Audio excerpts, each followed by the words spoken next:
ফেসবুকে কমেন্টের পাশে ফলো বাটন কিভাবে সেট করবেন আজকের এই ভিডিওতে সেই প্রসেসটাই আমি আপনাদেরকে দেখাবো।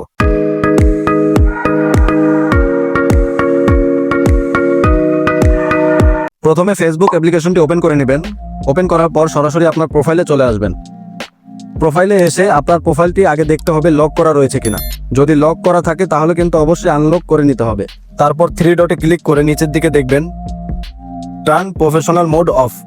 তো এখানে অফ লেখা থাকবে না, অন লেখা থাকবে। যারা নাকি নতুন ইউজার, অন লেখা থাকলে ক্লিক করে জাস্ট প্রফেশনাল মোডটাকে অন করে দিবেন। তো প্রফেশনাল মোড কিভাবে অন করতে হয় সেটা কিন্তু আমরা সবাই জানি। প্রফেশনাল মোড কিভাবে অন করতে হয় সেটার ভিডিও অলরেডি আমি আপলোড করেছি। ভিডিওটার লিংক আমি আমার ডেসক্রিপশন বক্সে দিয়ে দিব, আপনারা চাইলে সেখান থেকে দেখে নিতে পারেন।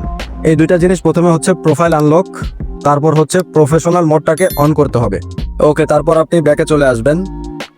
ব্যাকে এসে উপরে একটা সেটিংসের আইকন দেখতে পাবেন, জাস্ট এখানে চলে যাবেন। সেটিংসে আসার পর একটু নিচের দিকে স্ক্রল করে একটা অপশন পেয়ে যাবেন, how people can find and contact you. এখানে চলে যাবেন। এখানে আসার পর উপরে একটা অপশন দেখতে পাবেন, who can send you friend request. এখানে ক্লিক করে যদি ফ্রেন্ডস অফ ফ্রেন্ডস সিলেক্ট করা থাকে তাহলে আপনারা এভরিওয়ান সিলেক্ট করে জাস্ট সেভে ক্লিক করে দিবেন। তারপর আপনারা ব্যাকে চলে আসবেন। ব্যাকে এসে নিচে আরও একটি অপশন দেখতে পাবেন, ফলোয়ার্স অ্যান্ড পাবলিক কন্টেন্ট। এখানে চলে যাবেন। এখানে এসে দেখুন who can follow me, public দেওয়া রয়েছে, আপনারাও ঠিক পাবলিক করে দিবেন। এখানে আমার মোটামুটি দেখুন প্রত্যেকটা অপশনই কিন্তু পাবলিক করা রয়েছে, জাস্ট একটা অপশন বাদে, who can see the people page list that you follow. তার মানে হচ্ছে আপনি যাদেরকে ফলো করতেছেন, যেই পেজগুলোকে আপনি ফলো করতেছেন সেটা সবাই যাতে দেখতে পারে। তো এটা প্রাইভেসির জন্য আপনারা অনলিমিট করে রাখতে পারেন, কোনো সমস্যা নেই। তারপর নিচে দেখুন show most relevant comment first of Facebook previous. এই দুইটা অপশন আমার অন করা রয়েছে, আপনাদের যদি অফ করা থাকে তাহলে অবশ্যই অন করে দিবেন।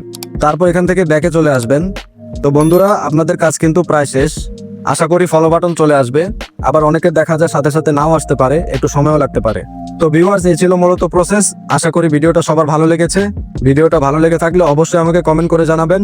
আর যদি নতুন হয়ে থাকেন তাহলে অবশ্যই চ্যানেলটিকে সাবস্ক্রাইব করে দিবেন। আল্লাহ হাফেজ।